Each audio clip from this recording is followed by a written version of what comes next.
inspiring.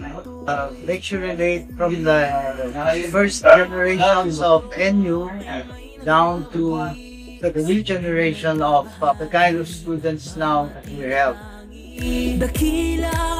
NU, I've seen it during my parents' time, during my relatives that used to run the NU, and now bringing it down to where we are now, it makes you very proud of National University.